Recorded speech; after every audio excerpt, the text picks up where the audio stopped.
आइए बिना किसी देरी के आज के इस दिलचस्प विश्लेषण की शुरुआत करते हैं। इस पूरी पड़ताल में हम ये समझने की कोशिश करेंगे कि कैसे गहरे ऐतिहासिक आघात और जो सदियों से दबे हुए दर्द है ना, वो कैसे स्थानीय लोक कथाओं और खौफनाक कहानियों का रूप ले लेते हैं। देखिए, भारत का इतिहास बहुत बहुत विशाल है और हमारी इन पुरानी इमारतों की मोटी मोटी दीवारों में न जाने कितनी ही ऐसी घटनाएं कैद हैं जिन्हें अक्सर भुला दिया गया है। लेकिन कुछ यादें इतनी आसानी से मिटती नहीं हैं। आज हम ऐतिहासिक तथ्यों और पीढ़ियों से चली आ रही मान्यताओं को बिल्कुल तटस्थ रूप से आपके सामने रखेंगे। जरा इस खौफनाक विवरण पर गौर कीजिए। आंखें नहीं थी, बस दो काले गड्ढे थे। ये शब्द किसी को भी अंदर तक हिला देने के लिए काफी हैं। ये वाकया है साल 1989 का, जब राजस्थान के भरतपुर में एक बंद पड़े स्कूल के चौकीदार रमेश ने कुछ ऐसा देखा जिसने उसके होश उड़ा दिए। रात का गहरा सन्नाटा, बिना बिजली वाली एक पुरानी सी इमारत और उसकी खिड़की पर अचानक एक परछाई का दिखना जिसका चेहरा इतना भयानक हो। यह साफ तौर पर दिखाता है कि ऐसी जगहों से जुड़ी कहानियों में कितना गहरा मनोवैज्ञानिक प्रभाव छिपा होता है। ये लोक कथाएं हमें सच में ये सोचने पर मजबूर कर देती हैं कि आखिर इन जगहों के अतीत में ऐसा क्या घटा था जिसका खौफ आज भी हवा में महसूस होता है। तो चलिए अपने पहले मुख्य विषय की तरफ बढ़ते हैं, जो है ब्रिटिश राज के खूनी निशान। ये समझना बहुत जरूरी है कि औपनिवेशिक काल यानी कॉलोनियल एरा के दौरान जो क्रूरता हुई और उसके खिलाफ जो स्थानीय विद्रोह हुए, उन्होंने ही शायद सबसे शुरुआती और भयानक किंवदंतियों को जन्म दिया था।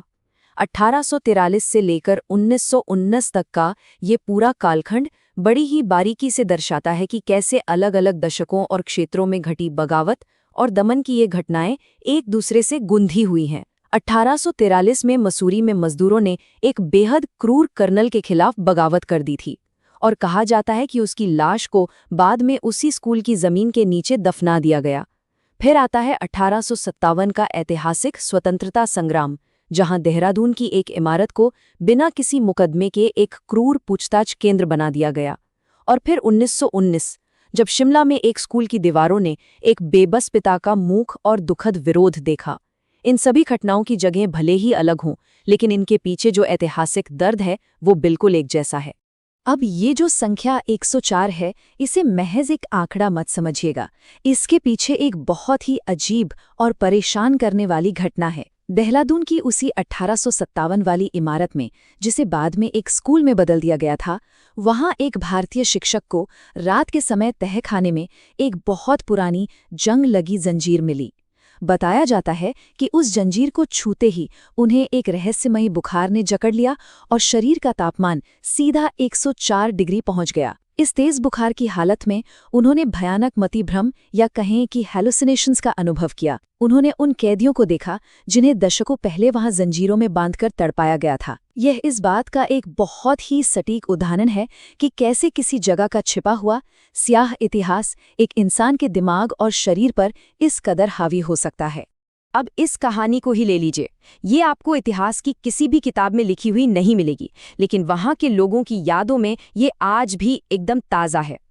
1919 के जलियांवाला बाग हत्याकांड में अपने जवान बेटे को खोने के बाद शिमला के सेंट जॉन स्कूल में काम करने वाले एक पिता मंगल सिंह दर दर न्याय की गुहार लगा रहे थे। लेकिन न्याय तो दूर, एक ब्रिटिश शिक्षक द्वारा उन्हें बुरी तरह अपमानित किया गया और फिर उसी रात स्कूल की एक कक्षा में उन्होंने अपना जीवन ही समाप्त कर लिया। आधिकारिक फाइलों ने तो इसे बीमारी का नाम देकर रफा दफा कर दिया, लेकिन स्थानीय लोग बताते हैं कि वो क्लासरूम आज भी उन अनसुलझे आंसुओं और उस खामोश विरोध का गवाह बना हुआ है। आइए अब रुख करते हैं हमारे दूसरे महत्वपूर्ण विषय की ओर, शापित भूमियां और रहस्य। प्रशासन के कुछ फैसले ऐसे रहे हैं, खास तौर पर पवित्र या पैतृक जमीनों पर निर्माण करने के फैसले, जिन्होंने शायद सबसे डरावनी स्थानीय कथाओं की नींव रखी। अगर हम ध्यान से देखें तो साफ पता चलता है कि कैसे अलग अलग तरह की पवित्र भूमियों का अतिक्रमण किया गया था।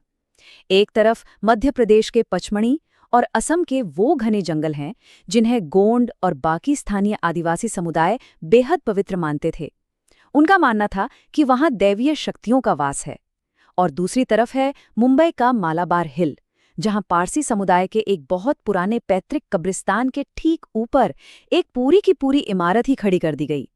और सबसे हैरानी की बात तो ये है कि दोनों ही मामलों में स्थानीय समुदायों की जो चेतावनियां थीं, उन्हें पूरी तरह से अनसुना कर दिया गया। असम के कामरूप जिले के उस घने जंगल की बात करें तो वहाँ की बातें और भी ज्यादा हैरान करने वाली हैं। वहाँ की लोक कथाओं के मुताबिक जब एक प्राचीन तांत्रिक स्थान पर स्कूल बनाया गया तो उसके बाद मानो अलौकिक प्रतिशोध का एक सिलसिला ही शुरू हो गया। बिना किसी मेडिकल वजह के लोगों का बीमार पड़ना, जांच टीम के सदस्यों की हड्डियां अचानक से टूट जाना या फिर रात की नींद में लोगों का जंगल की तरफ भटक जाना, ये सब उस इलाके की गहरी मान्यताओं का हिस्सा बन चुका है। हमारा ये विश्लेषण बिना किसी पक्षपात के बस ये दिखाने का प्रयास कर रहा है कि कैसे एक प्राचीन तांत्रिक मूर्ति से जुड़ी वो सदियों पुरानी मान्यताएं आज भी उस जगह को लेके लोगों के दिलों में एक अजीब सा खौफ पैदा कर देती हैं। अब हम बढ़ते हैं अपने तीसरे विषय की तरफ, जो थोड़ा और गंभीर है, सामूहिक मृत्यु और चीखें।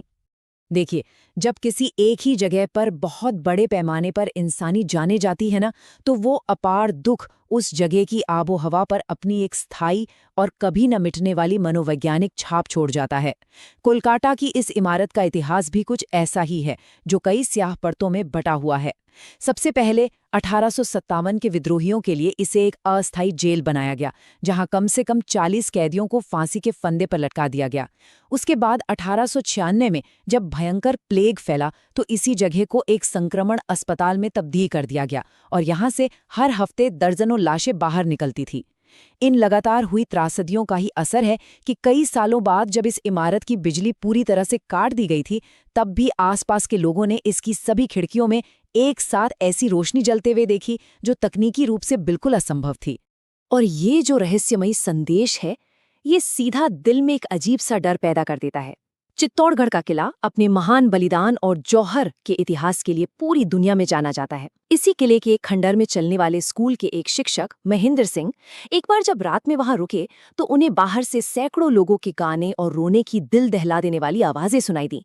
कड़कड़ाती ठंड का मौसम था, फिर भी हवा में आग जैसी भयानक गर्मी महसूस हो रही थी। लेकिन उनके लिए सबसे खौफनाक पल वो था जब अगली सुबह उन्होंने अपनी ही जांची हुई कॉपियों पर देखा। उन पन्नों पर राजस्थानी भाषा में बार बार एक ही बात लिखी हुई थी, हम यहाँ हैं। ये वाक्य मानो उस ऐतिहासिक आग और आज के समय के बीच एक बहुत ही डरावना पुल बना देता है। अब इस जानकारी पर ध्यान दीजिए, जो इतिहास के एक बेहद ही परेशान कर देने वाले पहलू को हमारे सामने लाती है। अंडमान की कुख्यात सेल्युलर जेल, जिसे हम काला पानी के नाम से भी जानते हैं। 1920 के दशक में इस जेल के उन यातना कक्षों की दीवार से बिल्कुल सटाकर एक स्कूल बना दिया गया था। जरा सोच कर देखिए, दीवार के एक तरफ छोटे छोटे बच्चे अपनी पढ़ाई कर रहे थे और ठीक दूसरी तरफ हमारे स्वतंत्रता सेनानियों को ऐसी यातनाएं दी जा रही थीं जिनकी हम कल्पना भी नहीं कर सकते। बाद के सालों में वहां पढ़ाने वाले शिक्षकों ने अक्सर ये बताया कि उन्हें उस दीवार के पार से, यानी जेल की तरफ से, थकान से भरी हुई किसी धीमी सी दस्तक की आवाजें सुनाई देती थीं। ऐसा लगता था मानो कोई कह रहा हो कि उन्हें भुलाया न जाए। और अब हम आ गए हैं अपनी इस पड़ताल की अंतिम विषय पर, दबे हुए राज और अंतिम सत्य। यहाँ हम अपनी गति को थोड़ा धीमा करेंगे, क्योंकि अब बात किसी बहुत बड़े आंदोलन या ऐतिहासिक घटना की नहीं है, बल्कि उन बेहद व्यक्तिगत, दबी हुई और भुला दी गई त्रासदियों की है, जो इन विशाल संस्थानों की मोटी मोटी दीवारों के पीछे बिल्कुल खामोशी से दफन हो गईं। जरा इस संख्या 125 पर गौर कीजिए। पश्चिम बंगाल के कालिम्पोंग में मौजूद स्कूल का इतिहास पूरे 125 साल पुराना है। ये एक अकेली संख्या हमें ये समझने में बहुत मदद करती है कि आधिकारिक रिकॉर्ड और सरकारी फाइलों के पीछे न जाने कितनी पीढ़ियों के गहरे रहस्य और अनगिनत व्यक्तिगत दुख कितने लंबे समय तक दबे रह सकते हैं। इतने लंबे अरसे तक किसी राज का छिपा रहना, ये अपने आप में एक बहुत ही विचलित करने वाली बात है। ये घटना इस बात का बहुत बड़ा सबूत है कि भले ही कोई स्कूल प्रशासन या दुनिया किसी को भूल जाए, लेकिन इमारतें कभी नहीं भूलती। साल 1934 की बात है। एलिस नाम की एक बच्ची, जो उस समाज में पूरी तरह से अकेली और अलग थलग पड़ चुकी थी, वो अचानक एक दिन कहीं गायब हो गई। स्कूल के रिकॉर्ड से भी उसका नाम हमेशा के लिए मिटा दिया गया, मानो वो कभी वहां थी ही नहीं। लेकिन कई दशकों बाद 1962 में जब वहां की एक पुरानी दीवार को गिराया जा रहा था, तो उसके पीछे से एक छिपी हुई जगह निकलकर सामने आई। और वहां क्या मिला?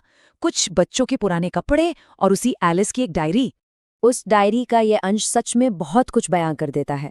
मैं यहाँ हूँ, लेकिन सबके लिए मैं नहीं हूँ। इन चंद शब्दों में उस छोटी सी बच्ची का वो गहरा अलगाव और उसका तड़पा देने वाला अकेलापन बिल्कुल साफ झलकता है। ये उस डायरी की बिल्कुल आखिरी प्रविष्टि थी, जिसके बाद के सारे पन्ने एकदम कोरे थे। ये एक ऐसी व्यक्तिगत त्रासदी थी जिसे इतिहास के पन्नों से जानबूझकर मिटा दिया गया था, लेकिन उस ईंट पत्थर की दीवार ने उस दर्द को दशकों तक अपने सीने में सुरक्षित रखा।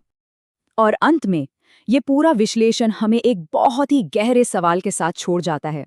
हमने आज देखा कि कैसे अन्याय, अनसुनी चीखें और दबे हुए राज किसी न किसी रूप में लौटकर वापस सतह पर आ ही जाते हैं, चाहे वो स्थानीय लोक कथाओं के रूप में हो, लोगों की मान्यताओं के रूप में हो, या फिर कभी न सुलझने वाले रहस्यों के रूप में।